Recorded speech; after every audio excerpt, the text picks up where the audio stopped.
about writing good beginnings. And of course that's a really important part of the story. And you can kind of think of when you're writing a good beginning, you're thinking of welcoming someone into your story. So just like if we were welcoming someone to our house, we wouldn't just all of a sudden be like, well, come on in here and sit down, right? So let me give an example. So can I have a volunteer? That will be my guest. Okay, Brock, you can be my volunteer. We'll pretend like this is the door maybe.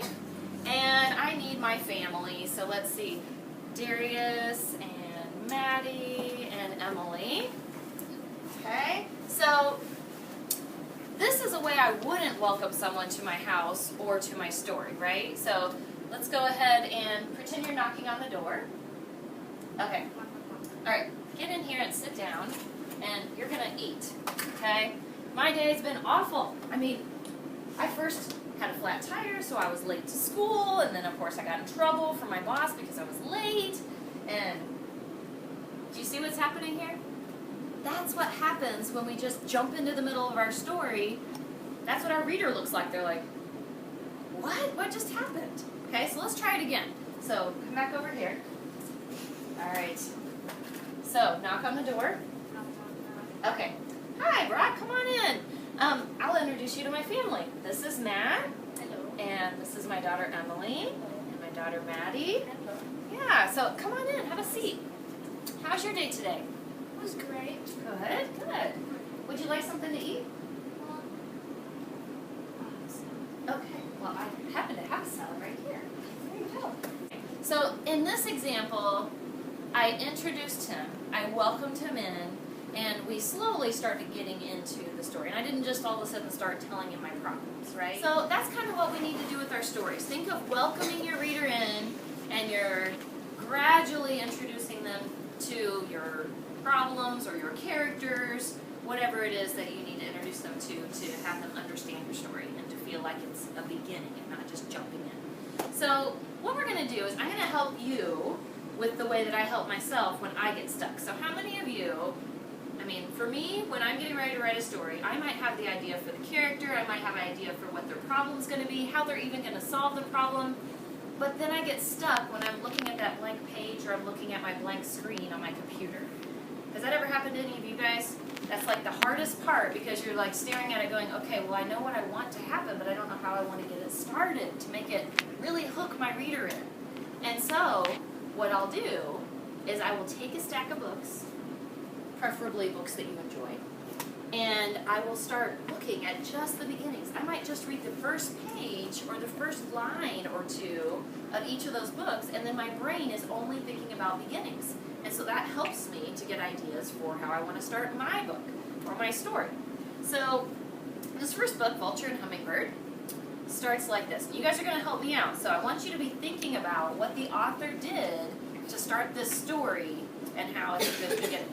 So it starts like this. Vulture's favorite pastimes were branch testing and grumbling. Hummingbird zipped around all day looking for things to add to his happy list. So what did this author do that starts the story? Let's see. Brooklyn? Characters. Yeah, we're introduced to the characters in the story. So I'm going to write this up here because I think if we make a nice list of the different things that authors use, that might help us when we're working on our stories. So we could be introduced to the character right away. All right. So let's try this one. Birdie. Love this book. So the author starts this story like this. On a small tropical island, the sun rose high above the steamy jungle. Kendra? Setting. Setting, yes. So this time, the author describes the setting. So we are already getting acquainted with where the story is taking place. So we're starting to learn something about our story as that goes. All right, Coasting Casey starts like this. Casey, please pay attention, says my teacher, Mr. Tay. Brooke? Dialogue, right. So right away, the author is having someone talk to us. Okay, so we have some dialogue. How about this one? Bridge to Terabithia. Baroom, baroom, baroom, barippity, barippity, barippity.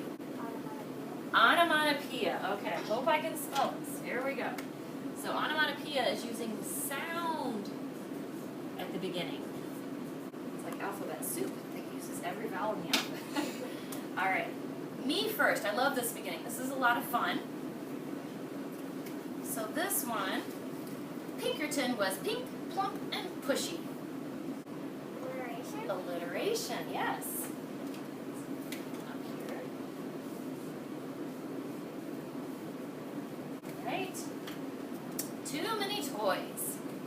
This author starts it with, Spencer had too many toys. They covered the floor of his bedroom and piled up in his closet. Let's see. Bryce? The problem? Yeah, the author starts to introduce the problem. So that's a good hook because we're thinking, okay, well, what's going to happen? How is he going to solve that problem of all those toys? Or is his mom going to solve it for him? Okay, so you could introduce the problem right away. Okay, just a couple more examples. Oh, this is a fun one. Cinderella, dressed in yellow, went upstairs to kiss a fella, made a mistake and kissed a snake. How many doctors did it take? So what is this author using? Delaney? Like a song. Like a song. Yeah, a song. You could do a poem, you could do a little chant at the beginning. This is a classic, Charlotte's Web. Where's Papa going with that axe? Question? Question. You could start with a question. Of course, then that's going to make you want to know what the answer is. You'll want to keep reading. So, the kissing hand. Chester Raccoon stood at the edge of the forest and cried. What did the author use this time? Yes, okay. Action. Action, yeah. So he's standing at the edge of the forest, he's crying, so there's something happening there. It's an action. So I'll put that one right here. Might there be other ways that authors can start stories? Yeah, there are all kinds of ways. So these are just a handful of ways, but this helps me when I'm trying to start my story to get ideas. Oh, maybe I want to start with the character since I know who my character is. So let me give you a little example, and then I'm going to let you guys try too. So I'm working on a book right now that's on someone that's bossy. They're actually bossy twins, and they boss each other around. And hopefully by the end of the story, they're going to learn to not be bossy. And so if I wanted to do, sometimes it's fun to not even just take one of these, but to do a combo. You can combine a couple of them. So I'm going to combine, I'm going to combine dialogue and setting. Dialogue and setting. So let's see, I'm going to say, so Bella had a fort set up in the living room with quilts and blankets and yelled to her brother, Max, get in here, we're having a tea party. So I've used setting because you can kind of picture in the living room if you've ever built a fort out of blankets and quilts, but then also dialogue because she's yelling at her brother, get in here, you're going to have a tea party right now. And so I combined two of those for my beginning. And then you're going to, right off the bat, at the beginning of the story, you're going to see that she is kind of bossy. All right? Now, what I want you to do, I've done a lot of talking here. Now, I want you guys to actually look in your current book that you're reading. So you can look in there and look at the beginning of your story. Maybe you didn't think about it, and you can read the first line of your story, and then I'm going to call on a few people to share to see if your author used one of these techniques. So go ahead back to your seats. Look at your books that you're in. Good. So I think you've all had a chance now to look in your stories. So who has a good example that your author used? Maybe one of the techniques that we found, or maybe even a different one. Abby? Mine is dialogue. Not everybody can be at the rock at the top of the rock pile. Okay, great. Good example of dialogue. Anybody else have a good example that your author used? Michaela? I have like a combo in between setting and character. Oh, great. A city called Stonetown, or a fort called Stonetown. Harbor, a boy named Brady Muldoon was preparing to take an important test. Okay, great. So that's a combo of character and setting. And let's do another one. Brock? Mine said, should I pack a bathing suit? Okay, and what was yours then? Question. Starting with a question. Great. So you guys gave some great examples that the authors in your books used, and now you get to be authors. So I'm going to have you think of, well, we'll just do the same example that I used. Pretend you have to write a story about some bossy twins or siblings. They don't even have to be twins. So think about what kind of beginning could you write for a story like that. Maybe if you have a great beginning, I might even use it in my book. So you can look back here at our chart if you want some ideas, or you can think about what your author used in your book. But I want you to try to come up with 2 or 3 different beginnings for a story like that.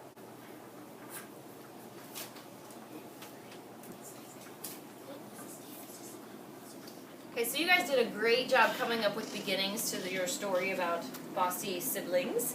And I've chosen a couple of people to share on the author bench here. So Chloe, will you read for us what you have? As she walked down the cold, graying sidewalk, she thought about what her brothers said to her. Okay, so what kind of beginning did she use? What technique did she use? She used setting. Setting, yeah. I like how she has the cold, graying sidewalk, not just he walked down the road or the sidewalk. Okay, so nice job. And Brooklyn, will you share what you had? She used a combo. Press, slam, stop, give it back. Okay, so what did she use? It was a combo. Onomatopoeia and dialogue. Nice. She used onomatopoeia and dialogue. I think you guys are on the right track to writing some awesome beginnings. Okay, thank you. You can go ahead back to your seats.